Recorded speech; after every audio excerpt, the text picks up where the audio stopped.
신성로마 제국의 프리드리히 2세와 예루살렘 왕 브리엔의 존, 교황 호노리우스 3세는 1223년 로마에서 남동쪽으로 65km 떨어진 페렌티노에서 만난다.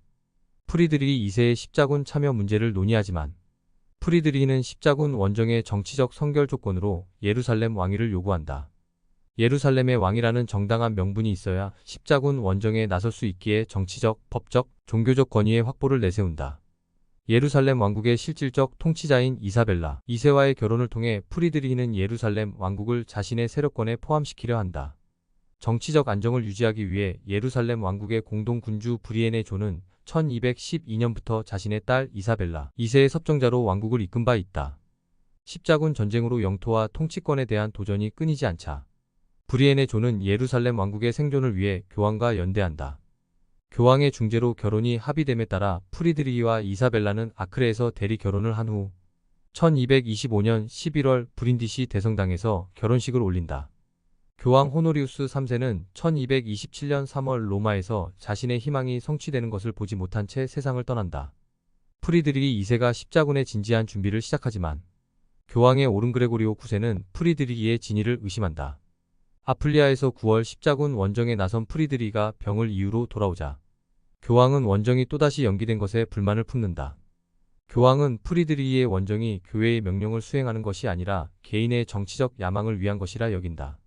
교회와 세속 권력 간의 갈등 속에 교황은 교회의 권위와 영향력을 유지하기 위해 강력한 조치를 취한다. 그레고리 9세는 10월 십자군 원정의 신성한 목적을 훼손한 프리드리히를 파문시킨다. 교황의 시칠리아 몰수 위협 속에 프리드리히 2세는 1228년 5월 이사벨라 여왕이 사망하자 정치적 정당성이 훼손된다. 십자군 원정을 일정대로 이행하지 못함에 따라 교황군과 신성로마 제국은 이탈리아 중부와 남부에서 충돌하기까지 한다. 자신의 정치적 및 군사적 목표를 이루기 위해 프리드리히는 6월 교황의 승인 없이 6차 십자군을 진행시킨다.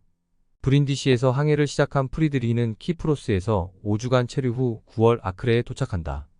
파문으로 성지회복의 의욕을 잃은 프리드리히는 독일과 시칠리아, 영국에서 모집된 규모도 크지 않은 군대를 이끈다. 자신의 군대가 장기전에 취약한 사실을 알기에 프리드리히 2세는 아이유브 왕조의 술탄 알 카밀과 외교적 타협에 나선다. 자신의 형제들과 권력 투쟁을 벌이는 알 카밀 역시 내부 안정을 유지하기 위해 십자군과의 전면전을 피하려 한다. 게다가 아랍어를 배운 프리드리히 2세는 이슬람 세계에 대한 이해가 깊어 알카밀과의 동맹이 한결 쉬운 편이다. 프리드리히 2세와 알카밀은 여러 번 교섭 끝에 마침내 1229년 2월 18일 야파 조약으로 10년간의 평화협정을 체결한다. 십자군 원정 역사에서 매우 이례적으로 전쟁 없이 예루살렘을 되찾는 큰 외교적 승리를 거둔다. 성지 순례자들이 방문할 수 있도록 예루살렘의 대부분과 베들레헴, 나자렛을 포함한 여러 성지들이 양도된다. 다만 알-아크사 모스크와 황금 돔 사원은 이슬람의 통제하에 두어 이슬람 신자들이 계속 접근할 수 있도록 한다. 성지를 이교도에게 넘긴 것에 대해 술탄 알-카밀은 이슬람권으로부터 거센 비난을 받는다. 프리드리히가 3월 18일 예루살렘에 입성하지만 교황은 타협으로 십자군의 열정을 약화시킨 점을 거론하며 분노를 표출한다. 교황의 개입 없이 예루살렘을 되찾은 첫 선례를 남긴 프리드리히는 이탈리아 중부와 남부에서 충돌한 열세 전쟁까지 종식시킨다. 열세 전쟁은 십자군 원정을 미룬 프리드리히가 시칠리아 교회를 학대하자 일어난 교황과 신성로마 제국 간의 갈등이다.